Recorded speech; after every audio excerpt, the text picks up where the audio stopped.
ആദ്യം തുടക്കത്തിൽ ഈ പണി നൃത്തത്തെ കുറിച്ച് നമ്മളൊരു വിശദമായ ഒരു പാക്കേജ് നമ്മുടെ ബിനിലിന്റെ പ്രേക്ഷകർ കണ്ടിരുന്നു. അപ്പോൾ ഈ വർഷം തൊട്ടാണ് കലോത്സവത്തിൽ പണി നൃത്തമൊക്കെ ഉൾപ്പെടുത്തുന്നത്. അപ്പോൾ എന്താണ് ആക്ച്വലി ഈ പണി നൃത്തത്തെ കുറിച്ച്? 4 ഗോത്രകലകളാണ് ഇത്തവണ മത്സരമയത്തിൽ ഉൾപ്പെടുത്തുന്നത്. ആദ്യമായിട്ടാണ് അങ്ങനെ സംഭവം ഉണ്ടാകുന്നത്. അതിൽ പ്രധാനപ്പെട്ട നൃത്തങ്ങളൊന്നാണ് പണിയ നൃത്തം. ഇത് പണിയ സമുദായത്തിൽ നിന്നുള്ള കുട്ടികളടക്കമുള്ളവർ ഇതിൽ പങ്കാളികളാണ്. അല്ലാത്തവരും ഇത് പഠിച്ചിട്ടുണ്ട്. നമ്മൾ മുമ്പ് ബിനിലിൻ്റെ സ്റ്റോറിയിൽ കണ്ടൊരു കാഴ്ച ഉണ്ടല്ലോ, അതിലൊരു പഞ്ചാബി കൂടി ഉണ്ടായിരുന്നു. പഞ്ചാബ് വരെ നീളുന്ന ഒരു പണിയ ബന്ധം അല്ലേ. അപ്പോൾ അതിൽ ഈ പണിയ എന്ന സമുദായത്തിൻ്റെ അവരുടെ ഒരു ഗോത്രകലയാണത്. ആ ഗോത്രകലകളിൽ അത് പഠിച്ച് വന്ന കുട്ടികളാണ്. അപ്പോൾ നമുക്കിപ്പോൾ ചെയ്യാനുള്ള കാര്യം എന്താണ് ആ കാര്യത്തിലേക്ക് നമുക്ക് വരാം. അതിന് മുൻപ് തന്നെ ആ കുട്ടികൾ ഇവിടെ എത്തിയിട്ടുണ്ട്. അപ്പൊ നമുക്ക് അവരെ ഇങ്ങോട്ട് വിളിച്ചാലോ? മക്കളെ വരൂ.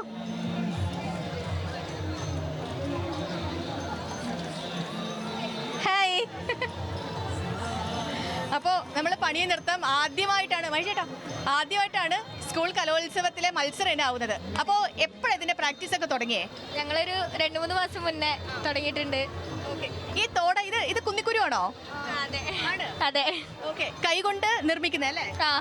ഓക്കെ. അപ്പൊ ഈ കോസ്റ്റ്യൂം ഒക്കെ സെറ്റ് ആക്കാൻ എത്ര സമയം എടുത്തു? അധിക സമയമൊന്നും എടുത്തിട്ടില്ല.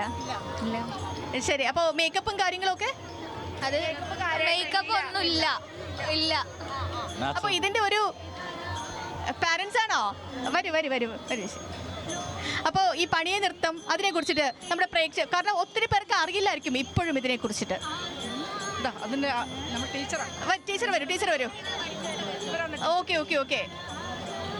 പറയണം. ടീച്ചറാണ്. അപ്പോൾ പണിയ നൃത്തത്തെ കുറിച്ച് പറയാം. പണിയ നൃത്തം എന്ന് വെച്ചാൽ ഇതൊരു കലയാണ്. പിന്നെ ഇത് ഞങ്ങളെ ആചാരത്തിൽ കൂടി ഞങ്ങൾ ചെയ്യുന്നതാണ്. ഞങ്ങൾക്ക് എന്തു കാര്യം ഉണ്ടെങ്കിലും ഞങ്ങൾക്ക് ഈ വട്ടക്കളി കഴിഞ്ഞിട്ടേ ഉള്ളൂ ബാക്കി. ആ പണിയ നൃത്തത്തിനെ നമ്മൾ അവിടെ പറയുന്ന വട്ടക്കളി എന്നാണ്. വട്ടക്കളി. അതിന്റെ ഈ വേഷവിധാനമൊക്കെ ഇങ്ങനെയാണ്. ഓക്കെ. അപ്പോൾ ഇന്നിപ്പോൾ മക്കളൊക്കെ പഠിപ്പിച്ചു. എത്ര ദിവസം എടുത്തു ഇവരെ പഠിപ്പിക്കാൻ? അവരിപ്പോൾ ഇത് 3 മാസമായി. 3 മാസമായി. ഇപ്പൊ 3 മാസം കൊണ്ട് ഇവരെല്ലാം പഠിച്ച് സെറ്റായി. അപ്പൊ ഇതിൽ കുറച്ച് പേർക്ക് ഇവര് അറിയാവുന്നവരുണ്ട്. അതായത് ഒരു ചെറുപ്പം മുതൽ കണ്ട ആളുകളില്ലേ, ആ കൂട്ടത്തിലുള്ളവരില്ലേ? അങ്ങനെയുള്ളവരും ഇല്ലേ? അപ്പോൾ ഇത് പഠിപ്പിക്കുമ്പോൾ വട്ടക്കളി ഒറ്റ സ്റ്റെപ്പല്ലേ ഉള്ളൂ, കുനിഞ്ഞ് ആ ഒരു സ്റ്റെപ്പ്. അപ്പോൾ എന്തിനൊക്കെയാണ് ഇത് ചെയ്യുന്നത്? ഏതൊക്കെ കാര്യത്തിനാണ്? കല്യാണത്തിനുണ്ട്, അടിയന്തരത്തിനുണ്ട്, കാവുകളിലുള്ള പരിപാടിക്കുണ്ട്.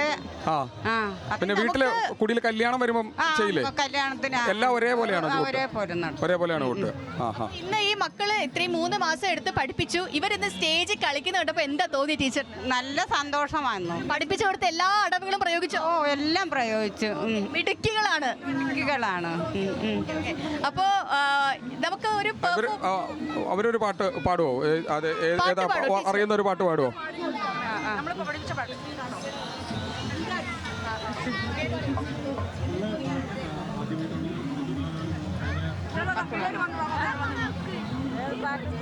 കുറച്ച് പേരും കൂടി ടീം, ബാക്കി ഒരുപാട് ടീമുണ്ട്. കുറച്ച് പേര് ബ്ലോക്കിൽ പെട്ടുപോയി അല്ലേ? അപ്പോൾ ആ ബ്ലോക്കിൽ പെട്ടവരും കൂടെ എത്തിയിട്ടുണ്ട്. അപ്പോൾ അതുവരെ നമുക്ക് ടീച്ചർ പാട്ട് പാടിയാലോ? മുക്കത്തുള്ള നെല്ലി മരയിലുള്ള ഉപ്പു നെല്ലിപ്പറിപ്പാരല്ല പോവാ അണ്ണൻ മച്ചക്ക പോവാ അച്ചി തോന്നി പറവളു അച്ചിനെ തടുപ്പാണുള്ള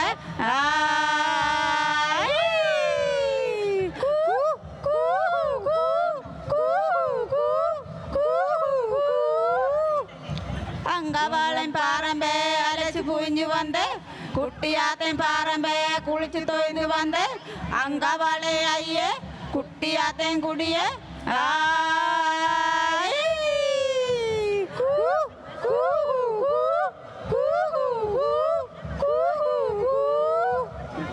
ഓടോടും പരുന്ത് പള്ളിക്കുത്തും പരുന്ത് തേങ്ങാപ്പുളും താരം ചക്കരപ്പുളും താരം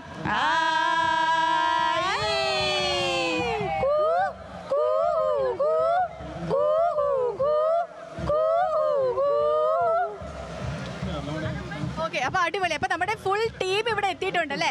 ഫുൾ ടീം എത്തിയിട്ടുണ്ട്. എന്തോ ഒരു പ്രത്യേകതയുണ്ട്. എന്താ പ്രത്യേകത പറഞ്ഞേ? ഞാൻ പഞ്ചാബി അല്ലേ? അപ്പൊ എങ്ങനെ ഈ കൂട്ടത്തിൽ എത്തിപ്പെട്ടു പഞ്ചാബി കുട്ടി? അത് പെട്ടെന്ന് സെലക്ഷൻ ആയപ്പോൾ ഞാൻ അവിടെ വന്നതാ. എന്തോ പെട്ടെന്ന് സെലക്ഷൻ ആയതാ. സെലക്ഷൻ ആയതാണ്. ഓക്കെ, അപ്പൊ പഞ്ചാബിലാണോ ജനിച്ചതൊക്കെ? ഓക്കെ, എന്നിട്ട് മലയാളമൊക്കെ ഇപ്പം അടിപൊളിയായിട്ട് അറിയാം? അടിപൊളിയല്ല, കുച്ചു കുച്ചു ഹോത്താഹേ അല്ലേ? കുച്ചു കുച്ചു മാലും. ഓക്കെ ഓക്കെ, ശരി. അപ്പോൾ ഏത് സ്കൂളിലാണ്? ഈ സ്കൂളിൽ തന്നെയാണ് നിങ്ങളെല്ലാം ഒരു സ്കൂളിലാണോ പഠിക്കുന്നത്? Okay okay. അപ്പോൾ മോക്ക് ഈ പണി നൃത്തം പഠിക്കാൻ കുറച്ച് ബുദ്ധിമുട്ടുണ്ടായിരുന്നോ? ഇല്ല, ഇടയ്ക്ക് ടീച്ചർ കൊണ്ട് ഓർണമെന്റ്സ് ഒക്കെ ഇട്ട് കൊടുക്കുന്നുണ്ട്. ഓക്കെ, നമുക്കപ്പോൾ ഒരു പെർഫോമൻസ് ആയാലോ? നിങ്ങളുടെ പണി നിർത്തായാലോ? നമുക്ക് ചെയ്യാം. ഇതൊക്കെ എന്തൊക്കെ നിങ്ങളുടെ ഈ സാധനങ്ങൾ കൂടെ ഏതൊക്കെയാണെന്ന് നമുക്കൊന്ന് പറയാം. ഇതിൽ ചീനി എന്നാ പറയുന്നത്. ചീനി. ഇത് തുടിയാണ്. അപ്പൊ നമുക്ക് തുടങ്ങാം, പെർഫോമൻസിലേക്ക് പോവാം.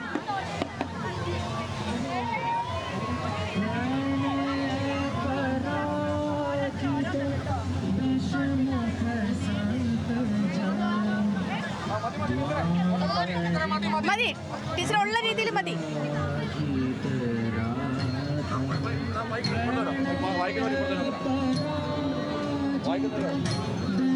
ശരി, അപ്പോ പണിയ നൃത്തം എങ്ങനെയാണെന്നുള്ള അതിന്റെ ചരിത്രമൊക്കെ നമ്മൾ കേട്ടു. ടീച്ചർമാർ അത് പാട്ടുപാടി. ഇവരുടെ ഒരു വസ്ത്ര രീതി തന്നെ വ്യത്യസ്തമാണ്. ഈ കാതിലിട്ടേക്കുന്ന തോട, അത് ഈ കുന്നിക്കുരുവൊക്കെ കൊണ്ടുവച്ചിരിക്കുന്ന തോട, പിന്നെ അതേപോലെ മാല, അവരുടെ ഒരു പരമ്പരാഗതമായ വേഷവിധാനം, സിമ്പിൾ മേക്കപ്പും ഒക്കെയാണ് ഈ കുഞ്ഞുമക്കള്. അതിനിടയ്ക്ക് ഒരു പഞ്ചാബി കുട്ടിയും നമുക്കൊപ്പം ചേർന്നു. അപ്പൊ അവരുടെ ഡാൻസ് പെർഫോമൻസിനുള്ള തയ്യാറെടുപ്പിലാണ്. അപ്പൊ നമുക്ക് നേരെ തുടങ്ങാം. റെഡിയല്ലേ? പോവാം. ഓക്കെ.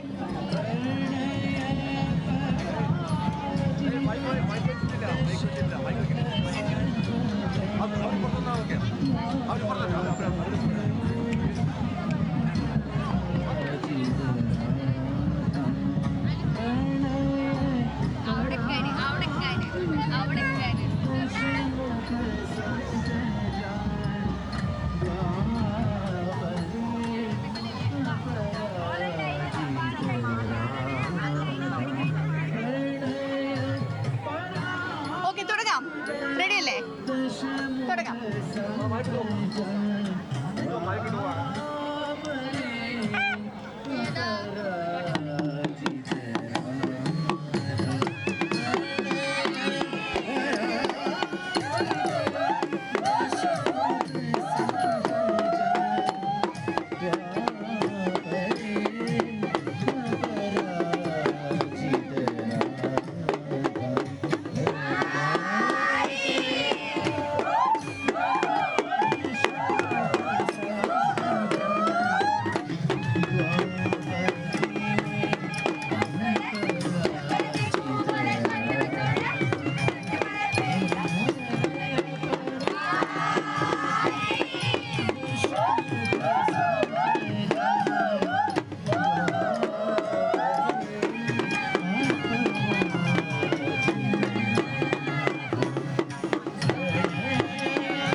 സൂപ്പർ ആയിരുന്നു.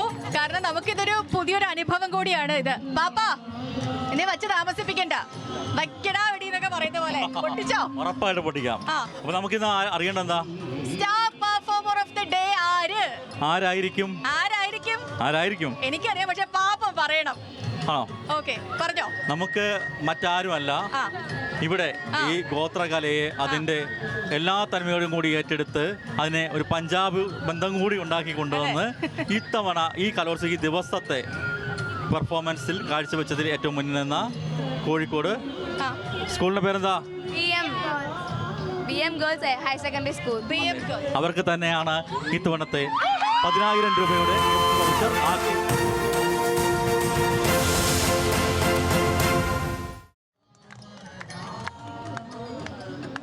ഓക്കെ, അപ്പം RK വെഡിംഗ് മോൾ നൽകുന്ന star performer of the day ആയി തിരഞ്ഞെടുക്കപ്പെട്ടിരിക്കുന്നു നമ്മുടെ കോഴിക്കോട് BM സ്കൂൾ. അപ്പോൾ സമ്മാനം നൽകാനായിട്ട് ഞാൻ വേദിയിലേക്ക് ക്ഷണിക്കുകയാണ് RK വെഡിംഗ് മോളിന്റെ ഡയറക്ടർ ബോർഡ് മെമ്പറായ ശ്രീ ഷമീമിനെ. ഒപ്പം തന്നെ വിളിക്കുന്നു നാടൻ പാട്ടിന്, ഫോക്ലോർ സംഗീതത്തിന് പുത്തൻ പുതുമാനങ്ങൾ നൽകിയ, തനിമകൾ വീണ്ടെടുത്ത ജയചന്ദ്രൻ കടമ്പനാട്, പ്രിയപ്പെട്ട നാടൻ പാട്ട് കലാകാരൻ നമുക്കൊപ്പം പങ്കുചേരുന്നു. Welcome sir. വരൂ വരൂ.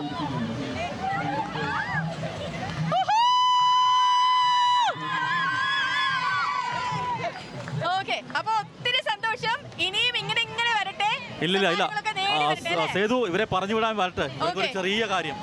അപ്പം ജയചന്ദ്രൻ കടമ്പനാട് എത്തി. നാടൻ പാട്ടിന്റെ ഉസ്താദാണ് നമ്മുടെ മുമ്പിൽ നിൽക്കുന്നത്. ഉസ്താദല്ല സർ, ഇവിടെ നിൽക്കൂ. കേരളത്തിൽ അങ്ങോളം ഇങ്ങോളം ഇദ്ദേഹത്തെ അറിയാത്ത ആരെങ്കിലും ഉണ്ടോ മഹേഷ് ചേട്ടാ? എന്റെ നാട്ടുകാരനാണ്. ഓക്കെ, അതെ, നാടൻ പാട്ടിനെ ഇത്രയും ജനകീയമാക്കിയത് ആരെന്ന് ചോദിച്ചാൽ അതിനൊരൊറ്റ ഉത്തരമേ ഉള്ളൂ, നമ്മുടെ മുന്നിൽ നിൽക്കുന്ന ജയചന്ദ്രൻ സാർ. സാർ പറയൂ. അപ്പോൾ ഈ വളരെ സന്തോഷകരമായ ഒരു നിമിഷമാണ്. നമ്മുടെ ട്രൈബൽ സംഗീതവും അതിൻ്റെ നൃത്തങ്ങളും മനോഹരമായി അവതരിപ്പിച്ചിട്ടുള്ള എൻ്റെ കൂട്ടുകാർക്ക് വളരെ സ്നേഹത്തോടെയും സന്തോഷത്തോടെയും ഞാൻ എൻ്റെ നന്ദി അറിയിക്കുകയാണ്.